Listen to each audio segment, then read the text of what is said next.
Selamat malam, perkenalkan saya Willy Syahrani dengan NIM 2021-12057.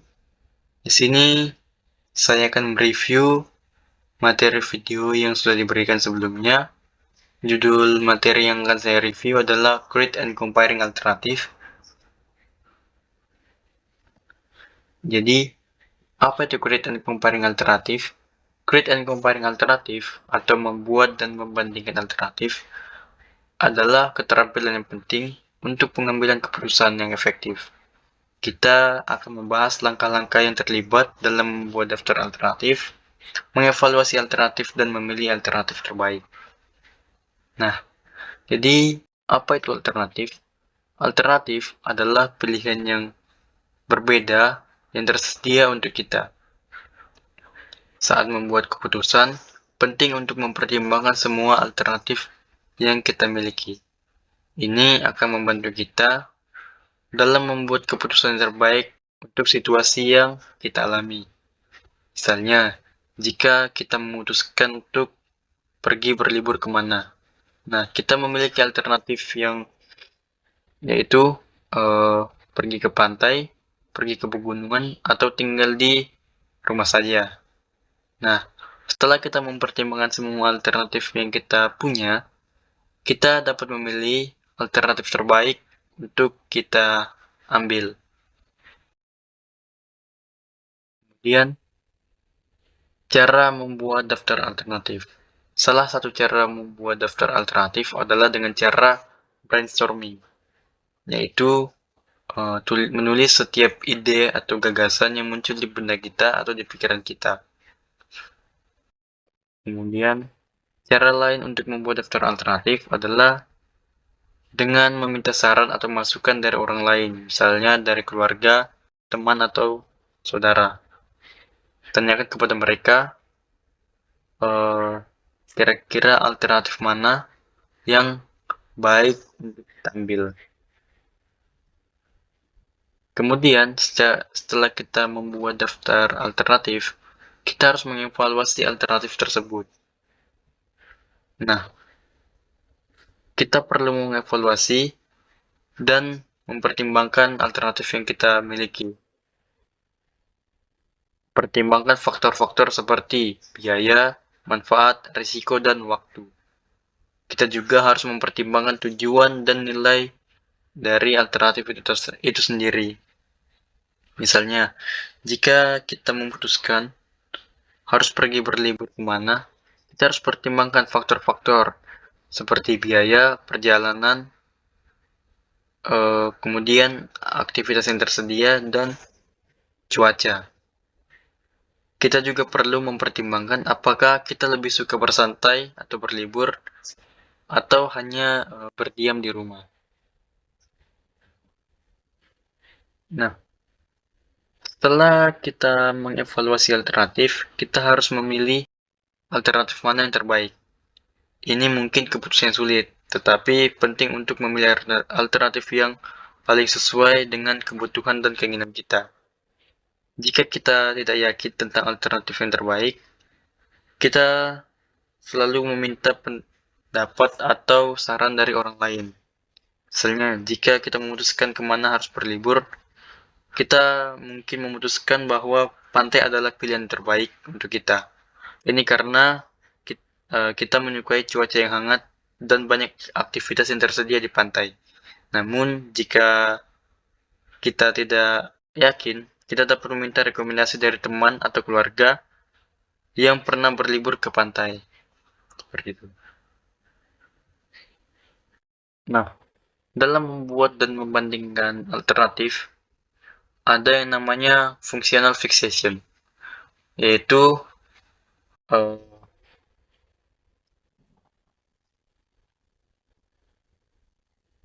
ketika kita terjebak hanya memikirkan solusi yang terkait dengan fungsi atau penggunaan awal dari suatu objek. Nah, ini dapat membatasi kreativitas kita dan menghalangi kita untuk menemukan solusi yang lebih baik dan lebih inovatif. Nah, bagaimana functional fixation mempengaruhi creating and comparing alternatif? Dalam functional fixation, kita lebih cenderung untuk memfokuskan pada penggunaan objek yang sudah ada, alih-alih memikirkan cara baru untuk menggunakan objek tersebut untuk memecahkan masalah. Kita sudah terpaku pada fungsinya yang biasa. Kemudian yang kedua, melewatkan solusi alternatif yang lebih efektif. Karena kita terpaku pada fungsi awal, kita mungkin melewatkan ide-ide yang menggunakan objek dengan cara yang tidak biasa, namun lebih efektif untuk mengatasi masalah. Nah, ada juga research question dalam creating and comparing alternative. Research question atau pertanyaan penelitian dalam konteks membuat dan membandingkan alternatif ini mengacu pada pertanyaan-pertanyaan yang diajukan untuk membantu mendefinisikan dan mengevaluasi berbagai solusi potensial untuk suatu masalah. Membuat pertanyaan penelitian yang tepat sangat penting karena yang pertama, untuk memfokuskan penelitian. Pertanyaan penelitian membantu memandu penelitian Anda dengan mengarahkan Anda pada informasi dan data yang relevan. Yang kedua, mengidentifikasi solusi yang relevan. Pertanyaan penelitian membantu Anda mengidentifikasi solusi potensial yang layak dipertimbangkan dan dievaluasi. Kemudian yang terakhir, membandingkan alternatif secara efektif. Pertanyaan penelitian membantu kita untuk membandingkan alternatif secara sistematis dan objektif, sehingga kita dapat memilih solusi terbaik. Di dalam membuat dan membandingkan alternatif, ada juga yang namanya kuantitas dan kualitas. Seperti gambar berikut, kuantitas itu mengacu pada jumlah atau banyaknya alternatif yang kita miliki. Sedangkan kualitas itu mengacu pada alternatif terbaik yang kita ambil gitu. Nah, berikut ini merupakan tips dalam membuat dan membandingkan alternatif secara kuantitas dan kualitas. Nah, yang pertama ada kuantitas atau quantity. Dalam membuat dan membandingkan alternatif secara kuantitas, yang pertama ada yang namanya brainstorming, yaitu kita harus meluangkan waktu untuk melakukan brainstorming atau menuliskan ide atau gagasan yang kita punya sebanyak mungkin. Kemudian jangan menyensor diri, tuliskan saja setiap ide yang muncul yang ada di kepala kita atau di pikiran kita. Nah, yang kedua, kita bisa meminta masukan. Tanyakan kepada teman-teman atau keluarga dan kolega mereka apa yang akan mereka lakukan ketika mereka berada di situasi yang kita alami sekarang. Contohnya dalam mengambil keputusan saat kita ingin pergi berlibur kemana. Nah, kemudian yang terakhir kita harus mempertimbangkan berbagai sumber. Kita harus mencari informasi tentang alternatif yang berbeda dari berbagai sumber, seperti misalnya buku, artikel, dan situs website. Nah, kemudian ada tips membuat dan membandingkan alternatif secara kualitas. Yang pertama, kita harus mendefinisikan kriteria kita. Nah, sebelum kita mulai mengevaluasi alternatif, penting untuk mendefinisikan kriteria yang akan kita gunakan untuk mengevaluasinya. Yang kedua, kita kumpulkan informasi yang akurat.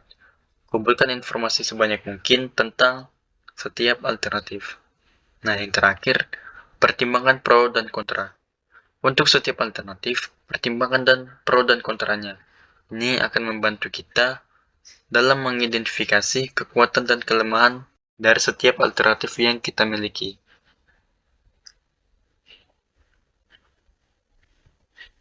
Nah, dalam membuat dan membandingkan alternatif, ada juga yang namanya pendekatan paralel atau parallel approach, yang dimana metode ini adalah kita secara bersamaan mengembangkan dan mengevaluasi beberapa solusi potensial dalam atau untuk suatu masalah.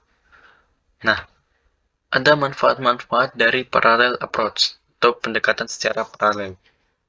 Yang pertama, meningkatkan kreativitas. Dengan mengerjakan beberapa solusi secara bersamaan, kita dapat memicu ide-ide baru dan melihat masalah dari sudut pandang yang berbeda. Ini dapat menghasilkan solusi yang efektif dan efektif daripada pendekatan serial. Nah, pendekatan serial itu nanti akan kita bahas di slide selanjutnya. Nah, yang kedua, ada menghemat waktu. Meskipun mungkin tampaknya berlawanan dengan intuisi, pendekatan paralel dapat menghemat waktu secara keseluruhan. Dengan mengerjakan beberapa solusi secara bersamaan, kita dapat mengidentifikasi masalah atau kekurangan lebih awal dalam proses, sehingga kita tidak perlu lagi membuang waktu untuk mengembangkan solusi yang pada akhirnya tidak akan berhasil. Nah, yang terakhir, mempermudah perbandingan. Yang dimaksud dalam permudah perbandingan adalah ketika kita mengerjakan beberapa solusi secara bersamaan, kita dapat lebih mudah membandingkan dan mengontraskan kelebihan dan kekurangan masing-masing. Hal ini membantu kita dalam membuat keputusan yang lebih terinformasi tentang solusi mana yang terbaik yang akan kita ambil. Selain manfaat, terdapat juga tantangan dalam parallel approach atau pendekatan secara paralel. Yang pertama, meningkatkan kompleksitas. Yang dimaksud dalam meningkatkan kompleksitas adalah ketika mengelola beberapa solusi secara bersamaan, ini bisa membuat kita menjadi rumit. Kita harus memastikan bahwa kita tetap berada pada jalur dan harus tetap berfokus, serta melacak kemajuan kita pada setiap solusi. Kemudian membagi sumber daya. Nah, membagi sumber daya itu ketika mengerjakan beberapa solusi secara bersamaan, dapat lebih menuntut sumber daya seperti waktu, tenaga, dan bahan. Kita perlu memastikan bahwa kita memiliki sumber daya yang cukup untuk mengembangkan dan mengevaluasi semua solusi secara efektif. Nah, berikutnya ada serial approach dalam membuat dan membandingkan alternatif, atau metode di mana kita secara berurutan mengembangkan dan mengevaluasi satu solusi potensial untuk masalah pada satu waktu sebelum beralih ke solusi berikutnya. Nah, manfaatnya adalah pertama, memudahkan fokus. Dengan fokus pada satu solusi dalam satu waktu, kita dapat memberikan perhatian penuh pada pengembangan dan mengevaluasinya. Kemudian memudahkan pelacakan kemajuan. Dengan mengerjakan satu solusi pada satu waktu yang bersamaan, kita lebih mudah untuk melacak kemajuan kita dan memastikan kita tetap pada jalur dan tetap terfokus dalam pengembangan atau pemilihan alternatif. Yang terakhir, memudahkan pengambilan keputusan. Dengan mengevaluasi setiap solusi secara terpisah, kita dapat membuat keputusan yang lebih terinformasi tentang solusi mana yang terbaik yang akan kita pilih. Nah, selain manfaat, terdapat juga tantangan dalam serial approach. Yang pertama, yaitu membutuhkan waktu yang lebih lama. Yang dimana ketika kita mengerjakan satu solusi pada waktu yang bersamaan, kita bisa memakan waktu yang lebih lama daripada pendekatan paralel, sehingga ini dapat meningkatkan atau memperlambat pekerjaan kita atau memilih alternatif mana yang akan kita ambil. Kemudian membatasi kreativitas. Ketika kita berfokus pada satu solusi dalam satu waktu, kita mungkin membatasi kreativitas dan melewatkan solusi yang lebih baik. Yang terakhir, mungkin tidak fleksibel. Nah, maksudnya adalah ketika kita menemukan bahwa solusi yang pertama yang kita kembangkan tidak memenuhi kriteria kita, mungkin sulit untuk kita kembali dan mengembangkan solusi yang baru. Jadi kesimpulannya adalah membuat dan membandingkan alternatif adalah keterampilan penting untuk pengambilan keputusan yang efektif. Dengan mengikuti langkah-langkah dalam presentasi ini, Anda dapat membuat keputusan yang lebih bijaksana dan percaya diri. Ingatlah untuk mempertimbangkan semua alternatif kita, mengevaluasi pro dan kontra dari setiap alternatif, dan memilih alternatif yang terbaik untuk kita dan yang akan kita ambil. Baik, sekian dari presentasi review materi video terkait dengan creating and comparing alternatif atau membuat dan membandingkan alternatif. Kurang lebihnya saya mohon maaf. Terima kasih. Selamat malam.